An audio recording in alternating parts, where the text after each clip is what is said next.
Hello mga pare ko, ngayon ipapakita ko sa inyo yung aking personal na Ostron Optimus. Ayan, nilagyan ko na ng crash guard.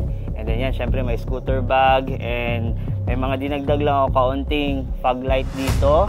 And itong metal bracket dito na pwedeng maging storage sa mga top box. Itong akin, nilagyan ko ng aking Gotway M103 na electric unicycle. So, para maging safe yan, tatalian ko to. So, sa ngayon, subukan muna natin ang ating Ostron Optimus.